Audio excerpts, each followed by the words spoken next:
Livro 12 Mulheres Extraordinariamente Comuns. Capítulo 3. Raabe. A redenção de uma vida horrível. Salmão gerou Boaz, cuja mãe foi Raabe. Boaz gerou Obed, cuja mãe foi Rute. Obed gerou Jessé, e Jessé gerou o rei Davi. Mateus 1, 5-6. Quando Raabe aparece pela primeira vez no relato bíblico, ela é uma das personagens mais desagradáveis a que se tem acesso. Na verdade, ela é apresentada como uma prostituta chamada Raabe, Josué 2:1. Se você a tivesse encontrado antes da grande virada em sua vida, você poderia tê-la descartado como uma pessoa totalmente perdida. Ela era uma mulher imoral, vivendo em uma cultura pagã que era dedicada com fanatismo a tudo que Deus abomina. Sua longa decadência rumo ao abismo da corrupção moral e espiritual tinha sido proposital, e no momento era irreversível.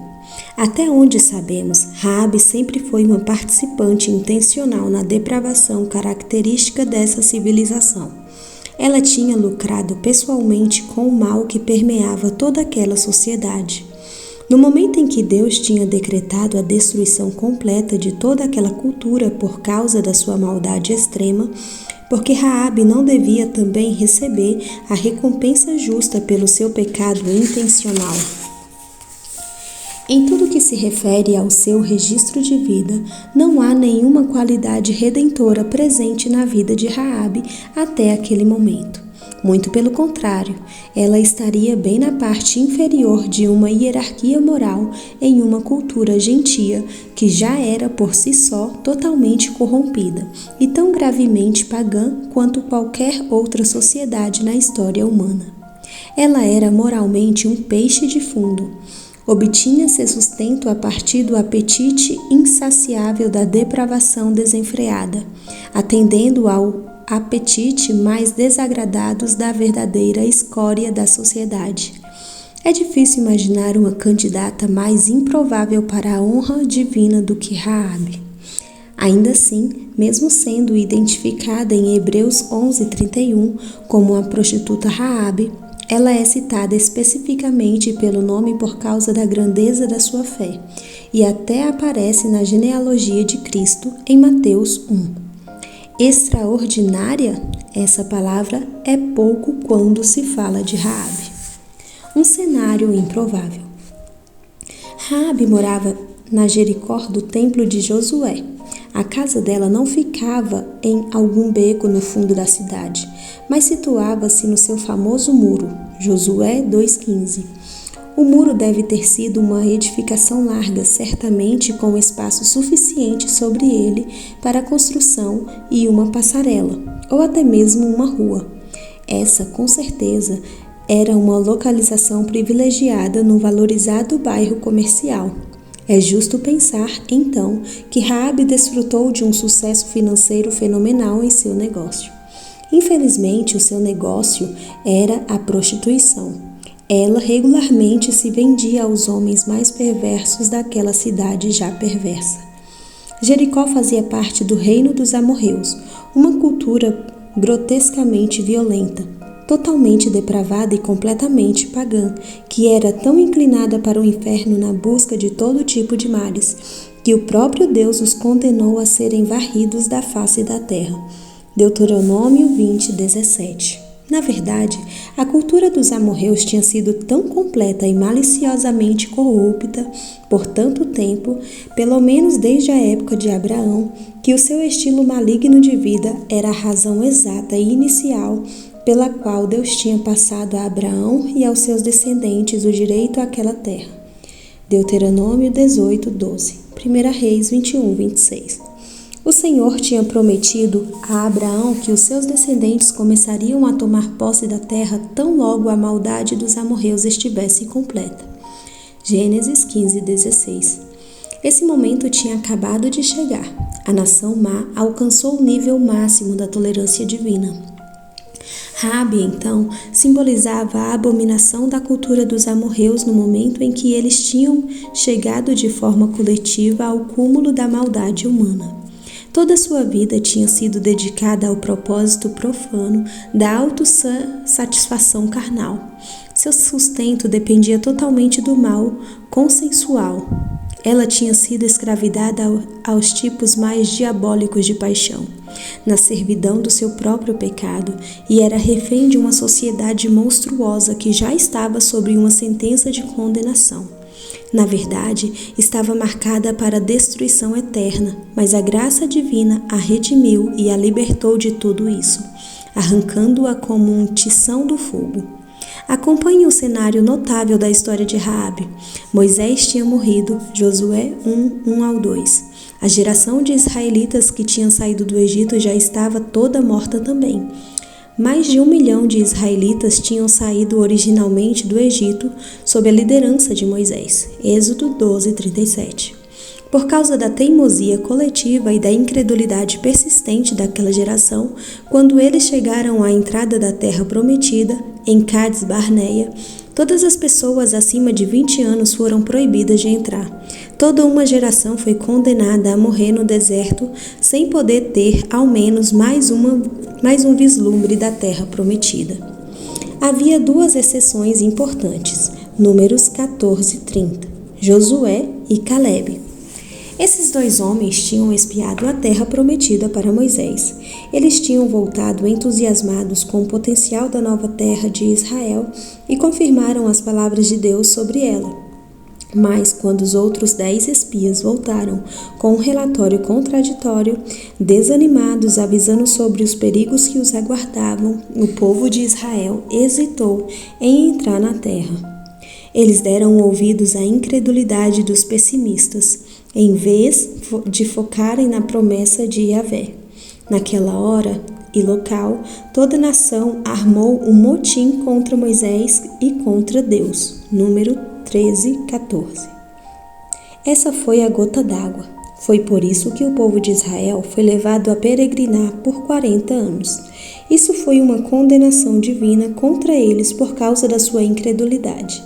Números 14:30-35. No final, os cadáveres de toda aquela geração, exceto 2 homens fiéis, foram enterrados em sepulcros espalhados pelo deserto, onde as condições extremas finalmente os consumiram. Versos 32-33. 38 anos já tinham se passado desde aquela rebelião em Cades Barneia. O livro de Josué começa com os israelitas situados novamente na entrada de Canaã, dessa vez perto de Sitim. Josué 2:1 e 3:1. A cerca de 12 quilômetros a leste do Rio Jordão, quase na margem oposta a Jericó, Josué tinha sido nomeado líder sobre toda a nação no lugar de Moisés. No capítulo 1 de Josué, o Senhor reforçou a coragem e a determinação de Josué com uma série de promessas e Josué preparou o povo para entrar na terra. Finalmente, chegou o dia que essa geração tinha esperado por toda a vida. Sabiamente, do mesmo modo que Moisés tinha feito anos antes, Josué enviou espias adiante deles para coletar informações militares e estratégias sobre o que estava reservado para eles na outra margem do Jordão. Dessa vez, no entanto, Josué somente enviou 2 homens dizendo: "Vão examinar a terra, especialmente Jericó." 2:1. A Bíblia simplesmente diz: "Eles foram e entraram na casa de uma prostituta chamada Raabe, e ali passaram a noite." Portanto, Raabe é a primeira pessoa da terra prometida que a Bíblia nos apresenta. Pela graciosa providência de Deus, ela se tornaria um dos elementos chaves do triunfo militar de Israel. Toda a sua vida, a sua carreira e o seu futuro seriam transformados pelo seu encontro surpresa com os 2 espias. É uma confluência improvável de forças para o bem. De um lado, uma mulher pagã solitária, cuja vida até aquele momento não tinha nenhum traço de heroísmo, e do outro, uma nação de refugiados itinerantes que por toda a vida viveram seus últimos 40 anos sob o olhar reprovador de Deus, por causa da desobediência de seus pais. Porém, a colaboração dos espias com Raabe foi o início da queda de Jericó. A derrota de Jericó foi a primeira conquista dramática de uma das maiores campanhas militares da história. Um ato inesperado de bondade. Josué 2, 1-7 conta o que aconteceu. Então Josué, filho de Num, enviou secretamente de Sitim 2 espiões e lhe disse: Vão examinar a terra, especialmente Jericó.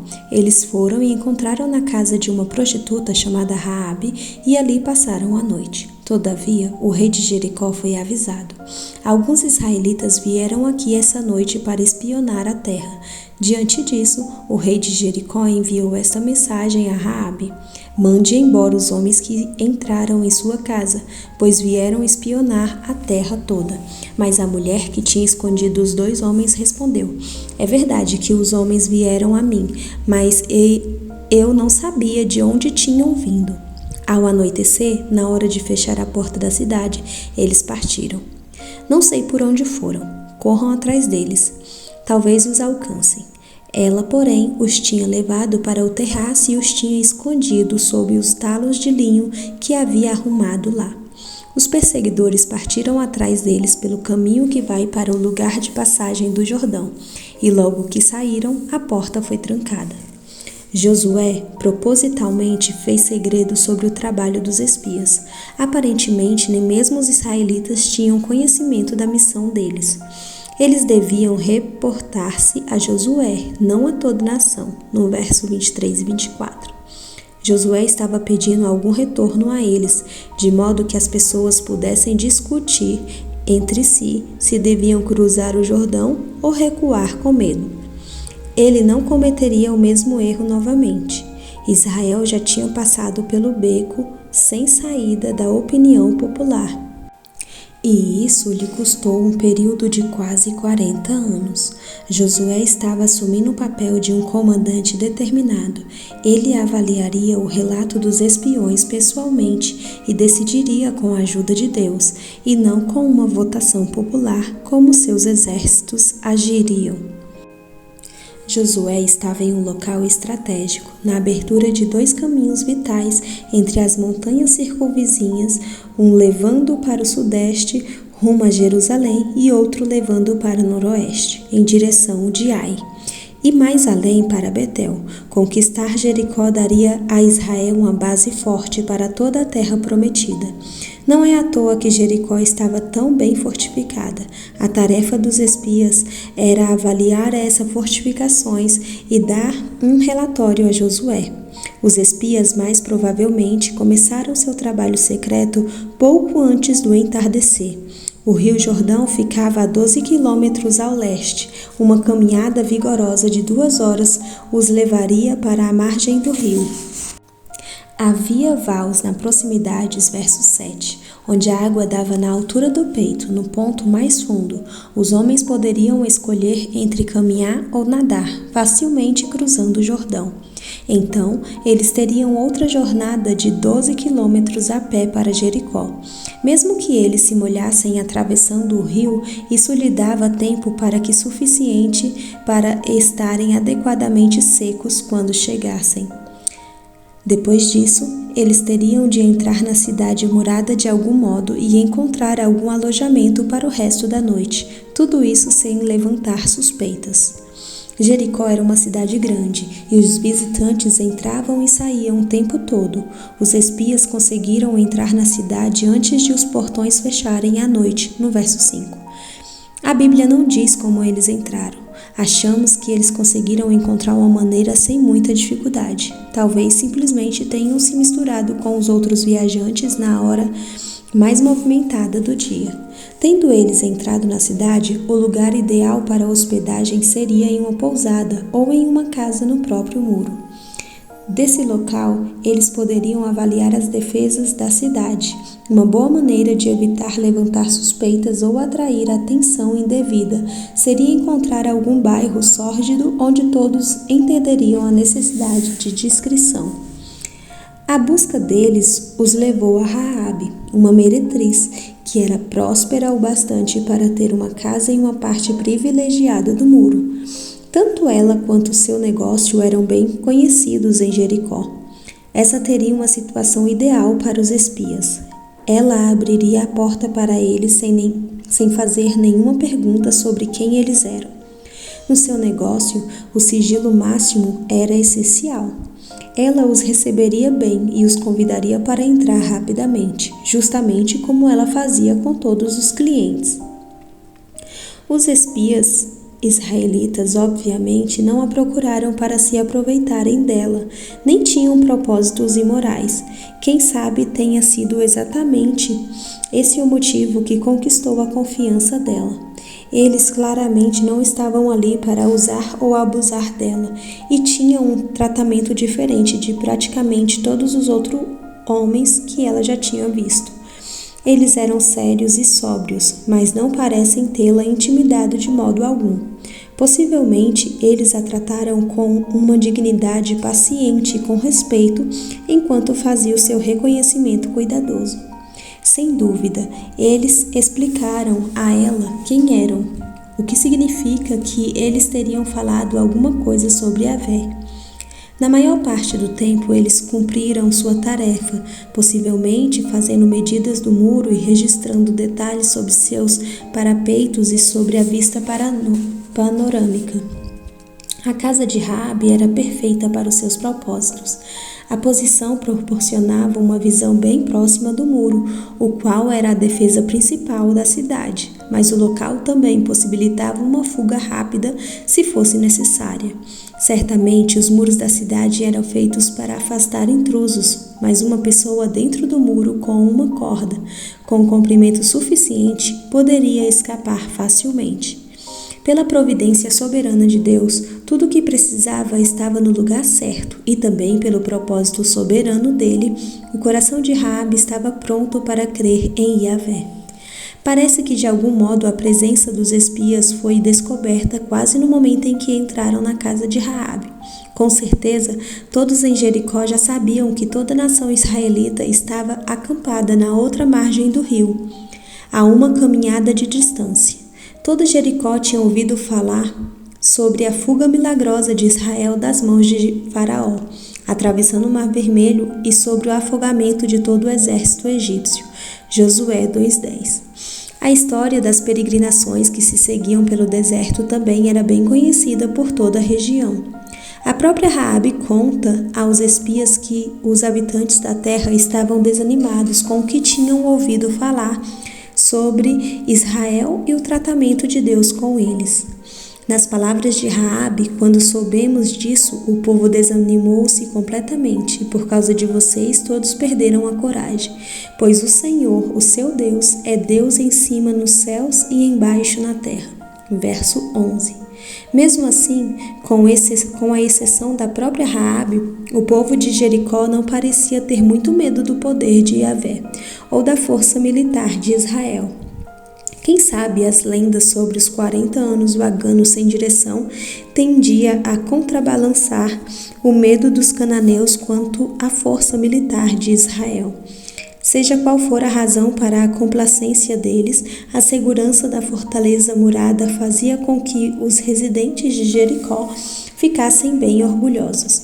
Apesar disso, eles estavam alerta para intrusos e os oficiais tinham provavelmente dado ordens expressas para relatar qualquer coisa suspeita para o rei.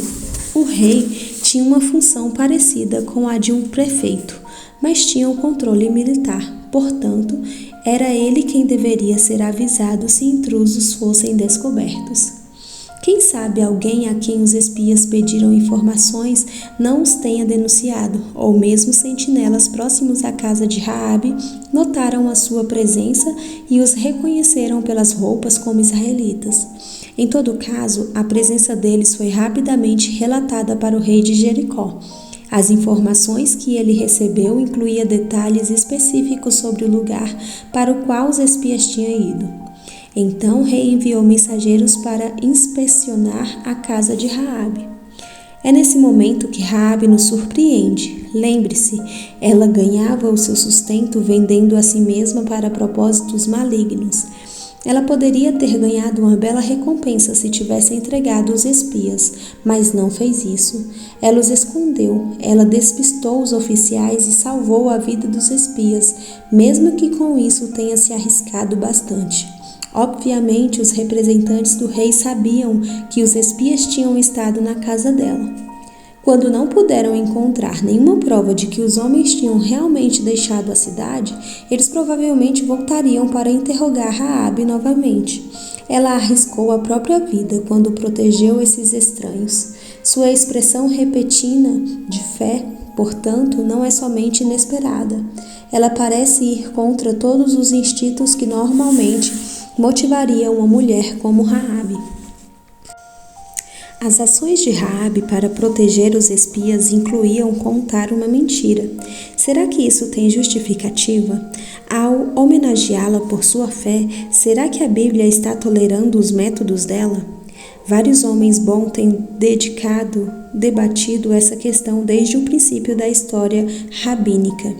Temos de admitir que essa não é uma questão fácil de responder.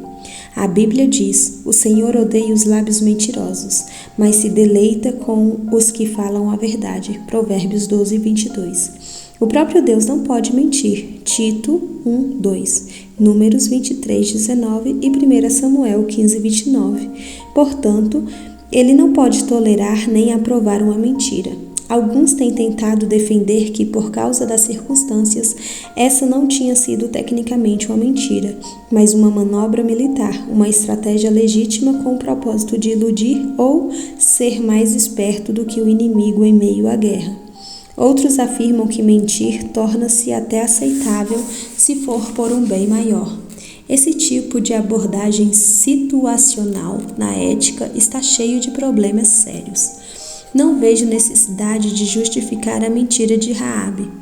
Será que ela era necessária para um bem maior? Claro que não. Sadraque, Mesaque e Abednego também poderiam ter escapado da punição mentindo e poderiam ter defendido de forma convincente que era por um bom bem maior. Mas não existe um bem maior que a verdade, e a causa da verdade jamais pode ser servida pela mentira. Sadraque e seus amigos falaram a verdade. Na verdade, eles aproveitaram a oportunidade para glorificar o nome de Deus, e Deus ainda foi capaz de salvá-los da fornalha. Com certeza, ele poderia ter salvado os espias e Raabe sem mentiras. Além do mais, esse não é o sentido da história de Raabe. Não é preciso fazer uma racionalização astuta para tentar justificar a sua mentira. As Escrituras nunca elogiam a mentira. Raabe não é aplaudida pela sua ética, ela é um exemplo positivo de fé. Nesse momento, sua fé tinha acabado de nascer, era fraca e precisava ser alimentada e desenvolvida. Seu conhecimento de Yahvé era pequeno.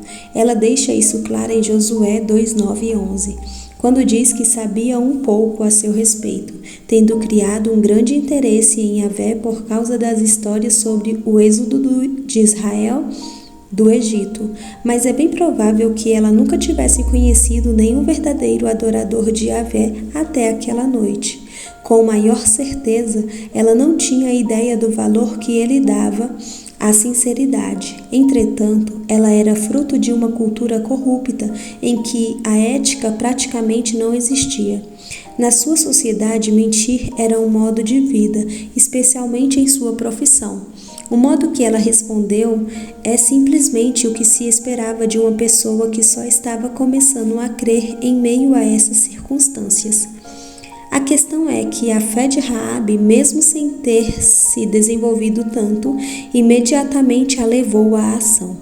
Ela acolheu em paz os espias. Hebreus 11:31. No sentido que ela não somente os escondeu, mas também implicitamente abraçou a causa deles. Através disso, Raabe depositou todo o seu futuro nas mãos do seu Deus. E a prova da sua fé não foi a mentira que ela disse, mas sim o fato de que recolheu os emissários e os despediu por outro caminho. Tiago 12:25. Enquanto ela poderia Em vez disso, tê-los entregue por dinheiro não é a mentira que tomou suas ações recomendáveis, mas sim o fato de que ela rejeitou uma recompensa fácil e arriscou sua própria vida, apostando tudo no Deus de Israel. Nada além da fé poderia ter operado uma transformação tão dramática e instantânea no caráter de uma mulher como essa. Ela tinha obviamente cultivado uma grande curiosidade sobre Yahvé, a partir do que foi-lhe contado sobre o seu tratamento para com Israel. Naquele mesmo momento do encontro com pessoas de carne e osso que o conheciam e o adoravam, ela estava pronta a juntar forças com eles. Uma expressão incrível de fé. O pensamento rápido de Raabe salvou os espias. A narrativa sugere que ela escondeu rapidamente os homens depois que os mensageiros do rei bateram em sua porta e perguntado sobre os espias. Ela ouviu o pedido, então levou os 2 homens e os escondeu, antes de dar uma resposta. Josué 2:3-4. A rapidez e a astúcia do seu esquema para escondê-lo sugere que ela tinha experiência nesse tipo de coisa. Aparentemente, os talos de linho que Raabe havia arrumado no terraço estivam lá exatamente para isso. Para o caso de uma esposa ciumenta vir procurar por um cliente, Raabe também tinha uma corda comprida disponível. Não há dúvida de que ela tenha facilitado fugas parecidas anteriormente. O esconderijo certamente serviu, dessa vez, para uma causa nobre e santa. Provavelmente, os mensageiros do rei realizaram a busca na casa de Raabe rapidamente, sem poder encontrar os espias antes de partirem, seguindo a pista falsa que os levou por todo o caminho até os vales do Jordão. Depois de ter certeza de que os mensageiros do rei não voltariam até o outro dia, Raabe voltou ao terraço para falar com os espias. Ela lhes deu um testemunho explícito da fé que a motivou. Acompanhe o relato bíblico. Antes dos espiões se deitarem, Raabe subiu ao terraço e lhes disse: Sei que o Senhor lhes deu essa terra. Vocês nos causaram um medo terrível. E todos os habitantes dessa terra estão apavorados por causa de vocês. Pois temos ouvido como o Senhor secou as águas do Mar Vermelho perante vocês quando saíram do Egito, e o que vocês fizeram a leste do Jordão com Seom e Og, os 2 reis amorreus que aniquilaram. Quando soubemos disso, o povo desanimou-se completamente, e por causa de vocês todos perderam a coragem, pois o Senhor, o seu Deus, é Deus em cima nos céus e embaixo na terra. Jurem-me pelo Senhor que, assim como eu fui bondosa com vocês, vocês também serão bondosos com a minha família. Deem-me um sinal seguro de que pouparão a vida de meu pai e de minha mãe, de meus irmãos e minhas irmãs, e de tudo o que lhes pertence. Livre-nos da morte, as nossas vidas pelas de vocês. Os homens lhe garantiram: se você não contar o que estamos fazendo, nós a trataremos com bondade e fidelidade quando o Senhor nos der a terra. Então Raabe os ajudou a descer pela janela com uma corda. Josué 2:8-15. Observe que a fé de Raabe foi acompanhada pelo temor.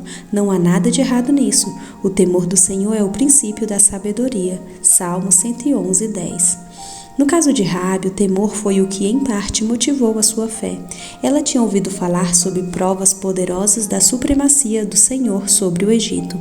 Ela entendeu que foi o poder do Senhor e não simplesmente a força militar que tinha triunfado sobre Seom e Og, 2 reis temíveis dos amorreus. Josué 2:10. Ela provavelmente entendia algo a respeito da autoridade soberana de Yahvé sobre Israel, a partir dos contos que relatam os 40 anos no deserto. O medo que ela tinha era saudável. Ele a tinha convencido de que Yahvé era, de fato, o único Deus verdadeiro. O salmista escreveu: Anunciarão o poder dos teus feitos temíveis, e eu falarei das tuas grandes obras. Salmo 145:6. Esse é exatamente o tipo de testemunho que tinha levado Raabe a crer. Os espias fizeram juramento de tratá-la com bondade quando conquistasse a cidade. mas eles lhes deram uma condição. Ela tinha que pendurar um cordão vermelho na janela, onde ela os desceu. Josué 12, 17 a 18. Isso marcaria a casa dela diante de todo Israel, e todos dentro da casa seriam poupados quando a cidade fosse derrotada. A palavra hebraica para cordão no versículo 18 é diferente da palavra corda no versículo 15. Esse cordão se tratava de uma faixa de fios entrelaçados usada para decoração. A cor facilitaria a visualização desde a parte de baixo do muro. Tanto a sua aparência como a função faziam lembrar do sinal vermelho do sangue derramado no batente das portas durante a primeira Páscoa.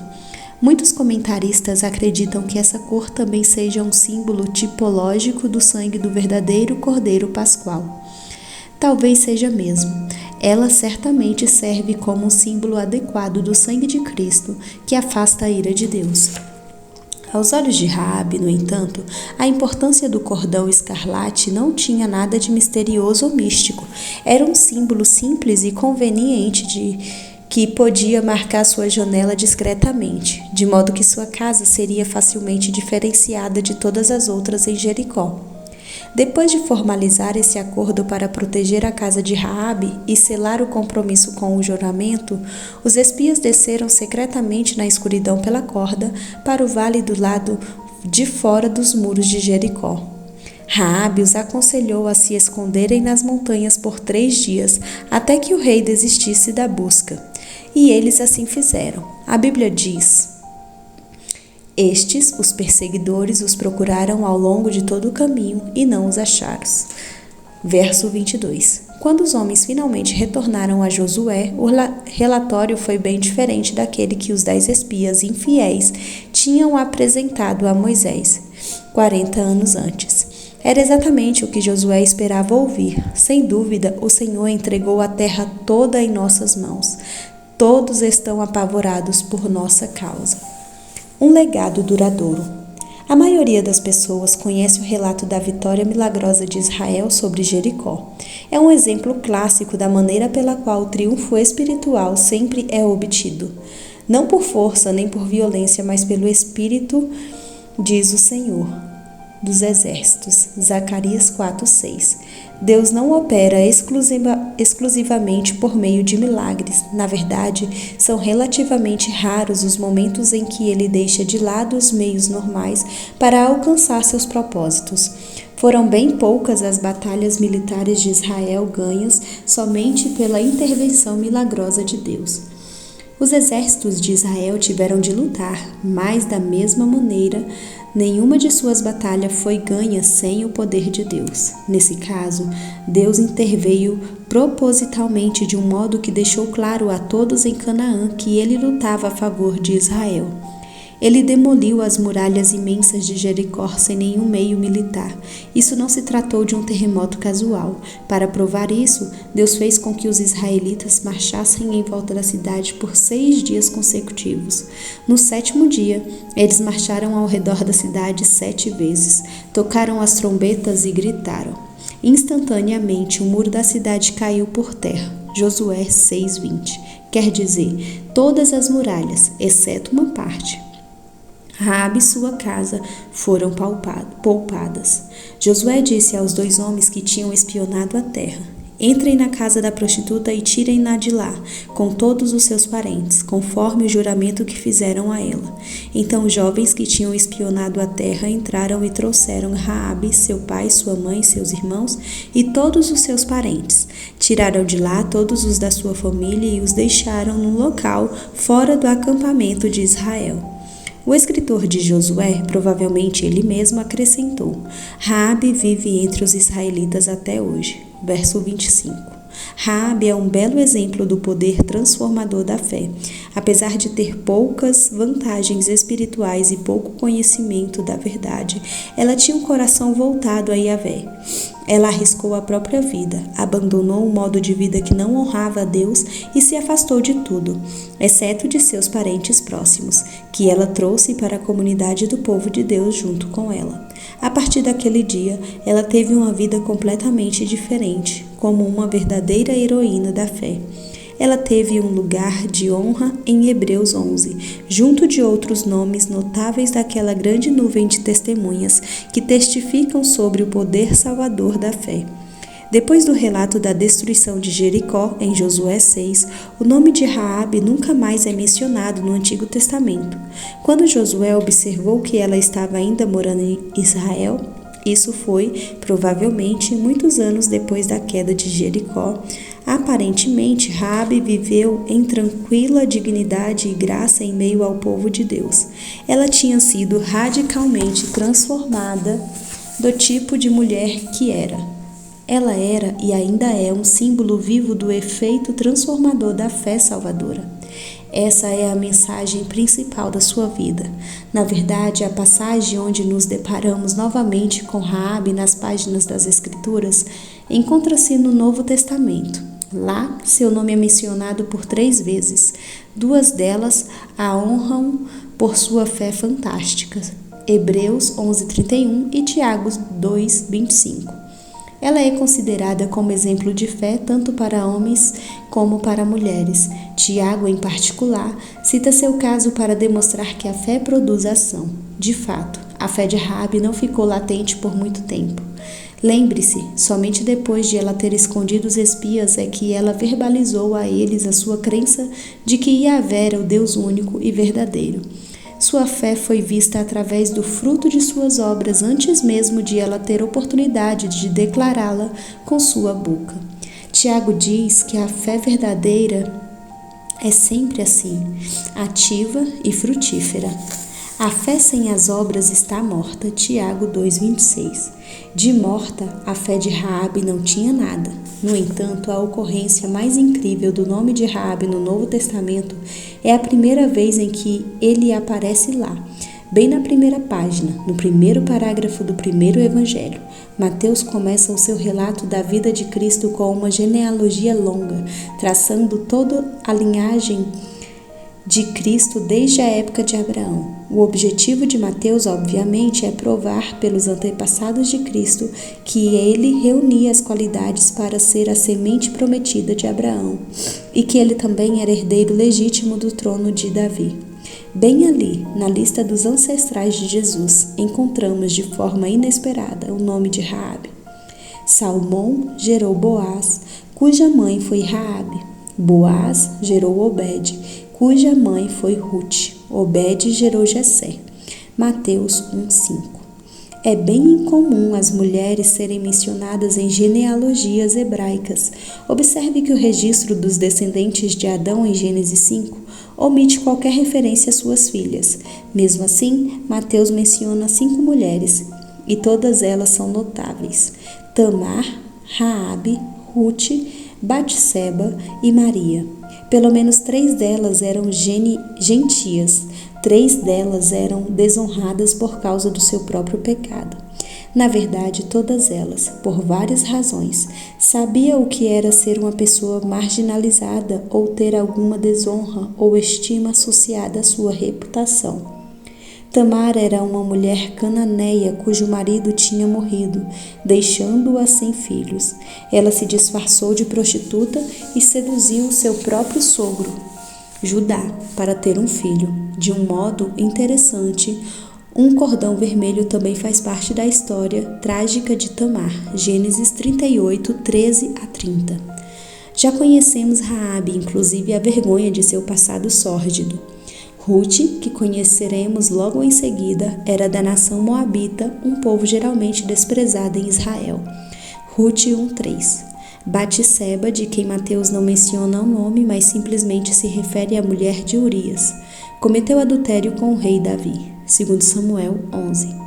Maria, é claro, passou pela desonra de uma gravidez fora do casamento.